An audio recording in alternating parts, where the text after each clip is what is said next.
Hello everyone. तो आज मैं आप लोगों को क्लास 12 फिजिक्स का जो तीसरा चैप्टर है करंट इलेक्ट्रिसिटी उसका सारा डेरिवेशंस कराऊंगा। ओके, तो सबसे पहला डेरिवेशन आपका एक्सप्रेशन फॉर ड्रिफ्ट वेलोसिटी। देखो, आपको ये पता होना चाहिए कि सबसे पहले कोई भी आपका कंडक्टर है या मेटल है तो उसमें बहुत सारे फ्री इलेक्ट्रॉन्स होते हैं, और यदि मैं इलेक्ट्रिक फील्ड अप्लाई नहीं करूं, इन अब्सेंस ऑफ इलेक्ट्रिक फील्ड वो सारे इलेक्ट्रॉन रैंडम वेलोसिटी से मूव करते हैं। तो देखो, वो जिग जैग पाथ पे किसी भी डायरेक्शन में मूव करेंगे आपका रूम टेम्परेचर जो है, आपका थर्मल एनर्जी जो है उसके कारण, इन अब्सेंस ऑफ इलेक्ट्रिक फील्ड। तो वो सारे इलेक्ट्रॉन जिग जैग पाथ में इधर उधर मूव कर रहे होंगे। तो देखो, आप किसी भी एक पॉइंट से इलेक्ट्रॉन जो पास होगा, इस डायरेक्शन में भी पास कर रहा होगा, इस डायरेक्शन में भी पास कर रहा होगा, मतलब ऑल पॉसिबल डायरेक्शन में आपका इलेक्ट्रॉन फ्लो कर रहा होगा किसी भी पॉइंट से। तो मैं क्या बोलूँगा, जो भी आपका एवरेज वेलोसिटी होगा वो क्या होगा, वहाँ उस पॉइंट पे जीरो होगा। ओके, तो वही है, if U N in U two dot dot U N are the random velocities of N free electrons, तो उसका जो एवरेज वेलोसिटी होगा, average velocity U equal to U one plus U two plus dot dot U N by N equal to zero. अब देखो, external field में क्या होगा, suppose आपका ये कंडक्टर है, तो एक्सटर्नल फील्ड में यदि ये इलेक्ट्रॉन है, फील्ड इधर है, इलेक्ट्रिक फील्ड इधर है, तो ये इलेक्ट्रॉन इलेक्ट्रिक फील्ड के अपोजिट एक फोर्स एक्सपीरियंस करेगा, जिसके कारण ये क्या होगा, एक्सेलरेट करेगा, और एक्सेलरेट करेगा तो इसके वेलोसिटी में चेंज आएगा, इसका वेलोसिटी इंक्रीज करेगा। ओके, तो देखो आप, इन एक्सटर्नल फील्ड ई एक्सेलरेशन क्या होगा इलेक्ट्रॉन का, फोर्स डिवाइडेड बाय मास। ए क्या होता है आपका, एक्सेलरेशन फोर्स बाय मास, यहाँ मास ऑफ इलेक्ट्रॉन होगा, फोर्स आपका होता है charge into electric field, charge है माइनस इलेक्ट्रॉन में, इलेक्ट्रिक फील्ड ई, और मास ऑफ इलेक्ट्रॉन एम है। अब देखो, होता क्या है, जब इलेक्ट्रॉन वेलोसिटी गेन करेगा तो कुछ वेलोसिटी गेन करने के बाद वो दूसरे इलेक्ट्रॉन से अगेन कोलाइड करेगा और वो सारा वेलोसिटी लूज कर देगा, और फिर वो रैंडम वेलोसिटी से अपना मोशन स्टार्ट करेगा, और अगेन वो एक्सेलरेट करेगा, उसका वेलोसिटी इंक्रीज होगा, अगेन वो दूसरे इलेक्ट्रॉन से कोलाइड करेगा, फिर से वो किसी रैंडम वेलोसिटी से अपना मोशन स्टार्ट करेगा, और फिर वो दूसरे इलेक्ट्रॉन्स या आयन से वो टकराएगा। तो इस प्रकार इलेक्ट्रॉन्स क्या होता है, वेलोसिटी गेन करता है, दूसरे इलेक्ट्रॉन या आयन से वो कोलाइड करता है, और फिर से वो रैंडम वेलोसिटी से मूव करना शुरू करता है, फिर उसका वेलोसिटी इंक्रीज होता है, और फिर वो अगेन कोलाइड करता है दूसरे इलेक्ट्रॉन से। ओके, तो देखो, दो कॉलिजन के बीच का टाइम को मैंने मान लिया टाउ। किसी भी इलेक्ट्रॉन्स का जो दो कॉलिजन है, मान लेते हैं पहला इलेक्ट्रॉन जो कोलाइड किया उसके लिए जो दो कॉलिजन के बीच का टाइम है टाउ वन है, दूसरे के लिए टाउ टू, और nth के लिए टाउ एन। ओके, तो देखो, velocity attain bye free electrons क्या होगा, वेलोसिटी आपको पता होगा equation of motion, first equation of motion से v इक्वल टू क्या होता है, u प्लस ए टी। तो पहला इलेक्ट्रॉन जो वेलोसिटी गेन करेगा v equal to U one plus A tau one. ये टाउ वन क्या है, पहला इलेक्ट्रॉन का जो दो कॉलिजन के बीच का टाइम है, तो उसके बीच जो ये वेलोसिटी अटेन करेगा वो v one equal to U one plus A tau one. v2 दूसरा इलेक्ट्रॉन जो वेलोसिटी गेन करेगा U two plus A tau two. इसी तरह nth electron U N plus A tau N, ये कैपिटल एन है। Okay, अब देखो, average velocity of all N electrons क्या होगा, जिसे मैंने वीडी नाम दिया है, इसे ड्रिफ्ट वेलोसिटी बोलते हैं। तो सारे का मैं एवरेज ले लेता हूँ, इस सारे का एवरेज ले लेता हूँ, तो ये आपका हो जाएगा v1 plus v2 plus v3 plus v4 dot dot vn divided by n, और v1 v2 v3 जो भी है इसका यहाँ से मैं वैल्यू पुट कर देता हूँ v1 v2 का, और ये आपका ये आ जाएगा यदि मैं यहाँ से वैल्यू पुट करता हूँ। अब u1 u2 dot dot un को मैं एक साथ लेता हूँ, A tau one A tau two dot dot A tau N को मैं एक साथ लेता हूँ, ए को कॉमन करके। ओके, और ये n दोनों में आ जाएगा। अब देखो, इसका वैल्यू यहाँ से देखो आप जीरो है, तो ये आपका जीरो हो जाएगा, और ये क्या हो जाएगा ए, और इसे मैं मान लेता हूँ जो आपका एवरेज टाइम है सारे इलेक्ट्रॉन्स के लिए, दो कॉलिजन के बीच का जो एवरेज टाइम है, इसे मैं टाउ नाम दे देता हूँ, जिसे हम लोग रिलैक्सेशन टाइम बोलते हैं। ओके, अब देखो आप, यहाँ से मेरा जो ये ड्रिफ्ट वेलोसिटी है वो क्या आ जाएगा, ए टाउ, और यहाँ से यदि मैं ए का वैल्यू यहाँ से पुट कर दूँ ये, तो आपका ये आ जाएगा ई टाउ बाय एम। अब मैं डिफाइन करूँगा ड्रिफ्ट वेलोसिटी। तो देखो आप, मैंने क्या बोला कि इलेक्ट्रिक फील्ड के प्रेजेंस में क्या होता है, इलेक्ट्रॉन्स जो होता है वेलोसिटी गेन करता है। यदि इलेक्ट्रिक फील्ड इधर है तो इलेक्ट्रॉन इधर आपका वेलोसिटी गेन करेगा, तो जो सारा इलेक्ट्रॉन का एवरेज वेलोसिटी गेन होगा उसे हम लोग क्या बोलते हैं, उसे हम लोग बोलते हैं ड्रिफ्ट वेलोसिटी। ओके, और वो किधर होगा, यदि इलेक्ट्रिक फील्ड इधर है तो वेलोसिटी गेन इधर होगा, क्योंकि फोर्स आपका जो एक्सपीरियंस करता है इलेक्ट्रॉन वो इलेक्ट्रिक फील्ड के अपोजिट करता है, क्योंकि इलेक्ट्रॉन नेगेटिवली चार्ज पार्टिकल है। तो it is defined as, drift velocity आपका होगा, it is defined as the average velocity gained by free electrons of a conductor in opposite direction of applied electric field. Okay, अब next derivation आपका है relation between electric current and drift velocity. Okay, अब देखो मुझे क्या निकालना है, electric field electric current और ड्रिफ्ट वेलोसिटी में रिलेशन। तो मैंने एक कंडक्टर कंसीडर किया है और कंडक्टर का लेंथ आपका L है। ओके, और इसका जो क्रॉस सेक्शनल एरिया है वो आपका A है, और इलेक्ट्रॉन में चार्ज जो है वो E है। ओके, और मैंने क्या किया, मैंने मान लिया इस कंडक्टर में जो number of electron per unit volume है वो n है। ओके, स्मॉल n, और इसमें आपका जो Vd है क्या है, ड्रिफ्ट वेलोसिटी। तो देखो आप, यदि यूनिट वॉल्यूम में नंबर ऑफ इलेक्ट्रॉन n है, तो ये कंडक्टर में टोटल कितना इलेक्ट्रॉन होगा, तो इस कंडक्टर का यदि आप देखो वॉल्यूम होगा वो क्या होगा, area into length, A into L.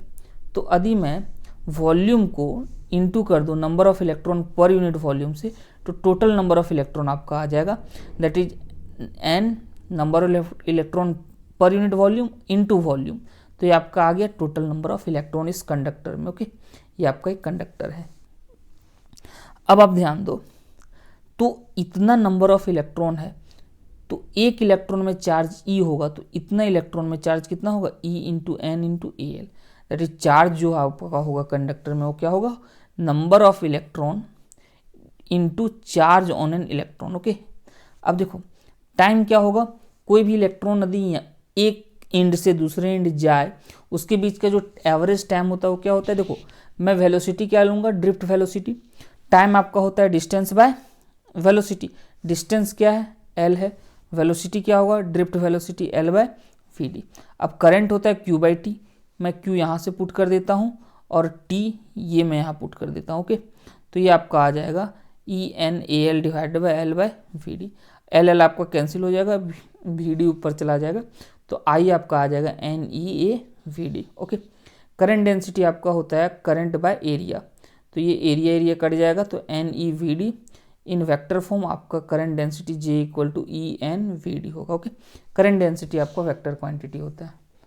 Next derivation है आपका derivation of Ohm's law using the concept of drift velocity. Okay, तो देखो आप, अब मैं क्या करूँगा, ओम्स लॉ का डेरिवेशन करूँगा, किसका यूज करके, ड्रिफ्ट वेलोसिटी का यूज करके। तो आपका V क्या है, potential difference across the conductor, L आपका length of the conductor, E आपका है electric field. Okay, drift velocity अभी मैंने पढ़ा वो होता है E tau by m। Okay, अब देखो आपको पता होगा इलेक्ट्रिक फील्ड होता है potential difference divided by length, तो मैं यहाँ E की जगह रख देता हूँ V बाय L। हमें पता है I इक्वल टू होता है NEAVD, और इस VD की जगह मैं यहाँ से ये पुट कर देता हूँ। ओके, तो ये आपका आ जाएगा NEA EV tau divided by ML, ये आपका आ जाएगा NE square AV tau divided by ML। अब देखो यदि मैं यहाँ V बाय I निकालूँ, ये आपका V है, ये आपका I है, I नीचे डिवाइड कर दूंगा तो V बाय I, ये आपका उधर चला जाएगा ऊपर, तो ML डिवाइडेड बाय ये नीचे आ जाएगा NE स्क्वायर टाउ A।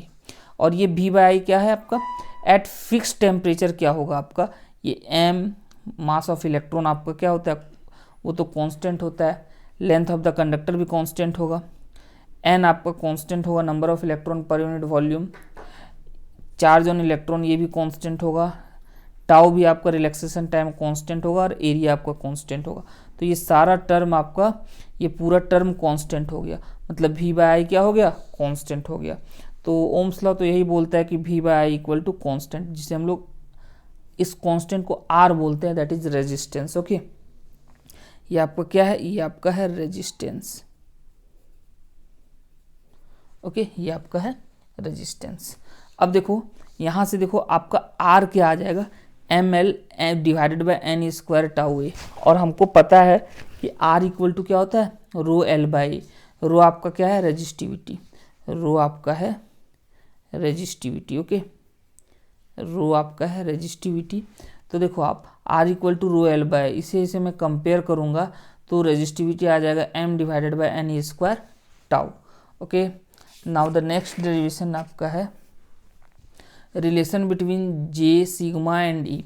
जे आपका है करंट डेंसिटी, सिग्मा है आपका कंडक्टिविटी, ई है आपका इलेक्ट्रिक फील्ड। इसे हम लोग vector form of Ohm's law भी बोलते हैं, ओके। तो देखो मैंने क्या किया, मैंने माना है कि ई आपका इलेक्ट्रिक फील्ड है, एल आपका लेंथ ऑफ कंडक्टर है और वी आपका पोटेंशियल डिफरेंस है। हमें पता है वी इक्वल टू क्या होता है, E into L, potential difference equal to electric field into length of the conductor. अब देखो आप ओम्स लॉ से होता है V equal to I R, R की जगह मैं रो एल बाई ए लिख सकता हूँ, रो एल बाई ए, और वी की जगह मैं ई इंटू एल लिख सकता हूँ, और ये आपका आ जाएगा I rho L divided by A. L L आपका कैंसिल हो जाएगा और इलेक्ट्रिक फील्ड आपका आ जाएगा I by A. Current by area आपका होता है करंट डेंसिटी जे, और ये आपका रो, एल एल तो कैंसिल हो गया है। वेक्टर फॉर्म में E equal to rho J, vector E equal to rho vector J. अब देखो जे इक्वल टू क्या हो जाएगा, ये इधर डिवाइड हो जाएगा 1 बाय रो, और ये रो आपका रेजिस्टिविटी और 1 बाय रेजिस्टिविटी आपका कंडक्टिविटी होता है, ओके। तो जे इक्वल टू आ जाएगा आपका सिग्मा ई। अब देखो आप पांचवा डेरिवेशन आपका सेल्स इन सीरीज, मतलब आपका दो या दो से ज़्यादा सेल्स आपका किस में कनेक्टेड है, सीरीज में है। तो देखो आप suppose two cells of EMF E one and E two, दो सेल है जिसका ईएमएफ ई1 और ई2 है, और internal resistance R1 and R2, internal resistance R1 है और R2 है, आर कनेक्टेड इन सीरीज, इसे मैंने सीरीज में कनेक्ट कर दिया। अब देखो आपको पता होगा कि टर्मिनल पोटेंशियल डिफरेंस क्या होता है किसी सेल में जिसका इंटरनल रेजिस्टेंस स्मॉल आर हो, तो V equal to E minus I R होता है। क्या होता है, V equal to E minus I R, terminal potential difference, यदि आपका करंट पॉजिटिव टर्मिनल से निकल रहा हो तो अब देखो आप, तो ये कनेक्टेड है, तो जो आपका टर्मिनल पोटेंशियल डिफरेंस A और B होगा, मतलब सेल फर्स्ट सेल के अक्रॉस जो टर्मिनल पोटेंशियल डिफरेंस होगा VAB, वो क्या होगा, वो आपका होगा E1 माइनस IR1। उसी तरह B और C, मतलब दूसरे सेल के टर्मिनल्स के अक्रॉस जो पोटेंशियल डिफरेंस होगा वो क्या होगा, E2 माइनस IR2। ये I आपका यहाँ करंट है, ओके। अब देखो A और C के बीच जो टर्मिनल पोटेंशियल डिफरेंस होगा वो क्या होगा, वो आपका होगा VA प्लस VBC, मतलब A और C के बीच का जो पोटेंशियल डिफरेंस होगा वो क्या होगा, इसके बीच और इसके बीच का sum, this plus this, AB plus BC, okay. तो VAC आपका क्या हो जाएगा, AB plus VAB plus VBC, और AB आपका क्या है, यहाँ से देखो E माइनस IR1, और BC क्या है, VBC E2 minus IR2, okay. अब देखो ये आपका क्या आ जाएगा, E1 प्लस E2 में यदि मैं कॉमन ले लूँ तो ये आप E1 और E2 को मैं एक साथ ले लूँ, माइनस I मैं यहाँ से ये दोनों टर्म से कॉमन ले लूँ तो minus I R1 plus R2 हो जाएगा, okay. BAC equal to E1 plus E2 minus I R1 plus R2, इसे मैं इक्वेशन 1 मान लेता हूँ। अब देखो इसे मैंने रिप्लेस कर दिया एक सिंगल EMF, एक सिंगल सेल जिसका आपका EMF है E इक्विवेलेंट, और एक इसके ये जो इंटरनल रेजिस्टेंस है उसे मैंने एक single resistor that is R equivalent से मैंने रिप्लेस कर दिया, ताकि करंट यहाँ I है, यहाँ भी क्या होगा, I होगा। तो देखो if E equivalent and R equivalent with the equivalent EMF of equivalent EMF and equivalent resistance, तो आपका यहाँ से क्या आ जाएगा, VAC equal to E equivalent minus IR equivalent, okay. ये 2 हो गया आपका इक्वेशन। 1 और 2 को मैं कंपेयर कर दूंगा तो देखो E इक्विवेलेंट क्या आ जाएगा, E1 प्लस E2, और R इक्विवेलेंट आपका आ जाएगा R1 plus R2। N cell है तो इक्विवेलेंट क्या होगा, E1 plus E2 plus dot dot EN, और R इक्विवेलेंट हो जाएगा R1 plus R2 plus dot dot dot RN, okay. अब देखो आपका जो छठा डेरिवेशन है वो है सेल्स इन पैरेलल, मतलब अब की बार आपका सेल पैरेलल में कनेक्टेड है, ओके। तो देखो suppose two cells of EMF E1 and E2 and internal resistances R1 and R2 are connected in parallel. Okay, दो आपका सेल पैरेलल में कनेक्टेड है। इसे मैंने क्या किया, एक सिंगल सेल और एक सिंगल रजिस्टर से रिप्लेस किया है, ताकि करंट इसमें I फ्लो कर रहा है तो इसमें भी क्या हो, I ही फ्लो करे। अब देखो आप, ये आपका इक्विवेलेंट ईएमएफ हो जाएगा, इक्विवेलेंट रेजिस्टेंस हो जाएगा। तो terminal potential difference for first cell क्या होगा, इसके लिए जो होगा V equal to E1 minus IR1। Okay, terminal potential difference. यहाँ से आपका I1 क्या आ जाएगा, इसे मैं यदि इधर ले जाऊँ, सॉरी इसे मैं इधर ले जाऊँ और V को मैं इधर ले आऊँ, तो यहाँ से आपका I1 आ जाएगा E1 minus V divided by R1। उसी तरह terminal potential difference for second cell, second cell के लिए टर्मिनल पोटेंशियल डिफरेंस क्या होगा, V equal to E2 minus I2 R2। Okay, तो I2 क्या हो जाएगा, I1 आपका और I2 करंट है इस ब्रांच और इस ब्रांच में। ओके, और I आपका टोटल करंट है। तो देखो terminal potential difference for second cell क्या हो जाएगा, V equal to E2 minus I2 R2, और यहाँ से I2 आपका आ जाएगा E2 minus V divided by R2। अब देखो ये जो करंट होगा I equal to I1 plus I2 होगा, यही करंट डिवाइड हुआ है दो पार्ट में। तो I equal to I1 plus I2, यहाँ से मैंने I1 का वैल्यू रखा और यहाँ से मैंने I2 का वैल्यू रखा। ओके, तो ये आपका आ जाएगा E1 minus V divided by R1 plus E2 minus V divided by R2। अब E1 बाई R1 और E2 बाई R2 को एक साथ रखा, और V1 बाई R1 और V2 बाई R2 को मैं एक साथ रखूँगा, V को कॉमन करके, माइनस V को कॉमन करके, तो ये आपका आ जाएगा 1 by R1 plus 1 by R2, और इधर E1 by R1 plus E2 by R2। Okay, अब देखो मैं क्या करता हूँ, इसे मैं उठा के इधर ले गया, तो ये माइनस है यहाँ प्लस हो जाएगा, और I को मैं इधर ले आया, ठीक है, और इसे मैं थोड़ा सॉल्व कर दिया, तो ये आपका आ जाएगा V into R1 plus R2 divided by R1 into R2 equal to, इसे भी मैंने सॉल्व कर दिया, तो आपका आ जाएगा E1 R2 plus E2 R1 divided by R1 R2 minus I। Okay, अब देखो आप, ये भी है, इसे मैंने इधर मल्टीप्लाई कर दिया, क्रॉस मल्टीप्लाई कर दिया, तो यहाँ से ये दोनों कैंसिल हो जाएगा R1 R2, और ये नीचे डिवाइड हो जाएगा, तो V equal to E1 R2 plus E2 R1 divided by R1 plus R2 minus, ये आपका मल्टीप्लाई हो जाएगा ऊपर और ये नीचे आ जाएगा, तो I R1 R2 divided by R1 plus R2 equation 1।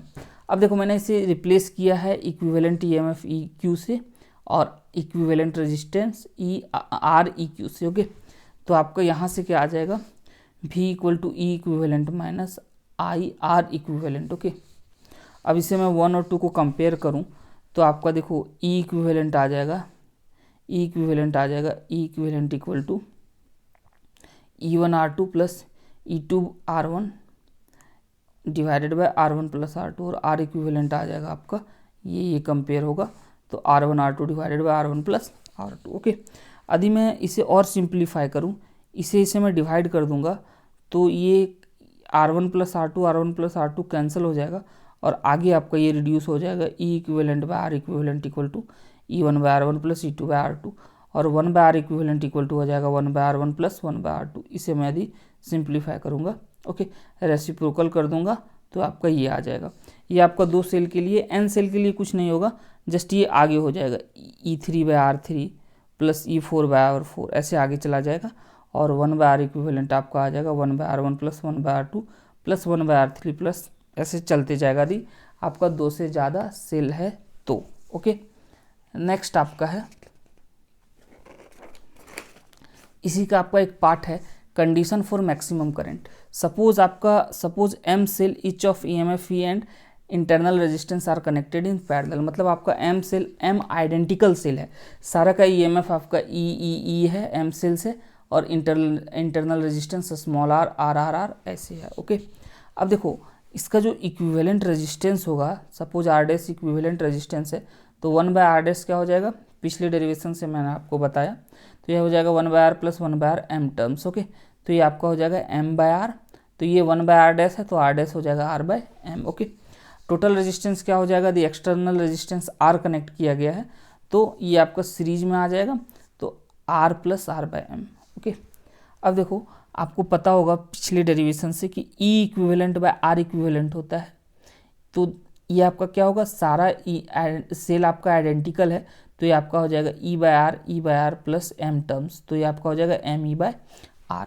तो देखो E equivalent by R dash, यहाँ से आपका आर डैश है आर बाय एम। ओके, तो आर डैश की जगह आर बाय एम और ये एम ई बाय आर।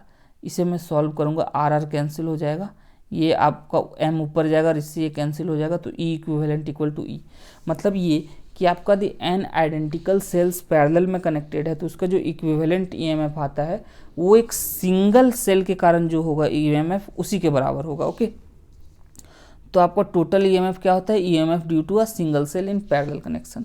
अब देखो करंट आपका क्या आएगा, करंट आपका आएगा ई डिवाइडेड बाय आपका जो टोटल रेजिस्टेंस है R divided by R plus M. Okay, इसे मैं आगे सॉल्व करूंगा तो ये आपका हो जाएगा M E divided by M R plus R. अब आपका इसमें केस आता है, यदि आपका ये जो आर है बहुत छोटा होगा आर बाय एम से, तो मैं इसे नेगलेक्ट कर सकता हूँ आर को, और ये आपका आ जाएगा M E divided by R. That is E by R क्या है आपका, current due to single cell, तो ये आपका हो जाएगा M times the current due to a single cell.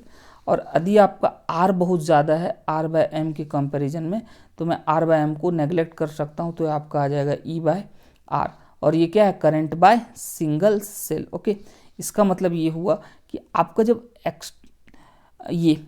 आपका एक्सटर्नल रेजिस्टेंस जो है ये बहुत कम होगा, तो आपका करंट देखो क्या मिल रहा है, एक सिंगल सेल के कारण जो करंट है उसका m टाइम्स आपको मिल रहा है, मतलब करंट आपको मैक्सिमम मिल रहा है। इसका मतलब ये हुआ कि जब आपका एक्सटर्नल रेजिस्टेंस बहुत छोटा होगा, when external resistance is much smaller than the net internal resistance, net internal resistance के कंपैरिजन में एक्सटर्नल रेजिस्टेंस बहुत कम होगा, तो हम क्या करेंगे, the cell should be connected in parallel, cell को हम कनेक्ट करेंगे पैरेलल में, क्यों, to get the maximum current, maximum current के लिए हम पैरेलल में कनेक्ट करेंगे। Okay, now the last derivation, Wheatstone bridge. Wheatstone bridge में हमें क्या करना है, हमें derivation of balance condition from Kirchhoff's law, मतलब किरचॉफ्स लॉ से आपका मुझे डिराइव करना है बैलेंस कंडीशन को। ओके, तो देखो आपका ये एक व्हीटस्टोन ब्रिज है जिसमें 4 रेजिस्टेंस है पी क्यू आर एस।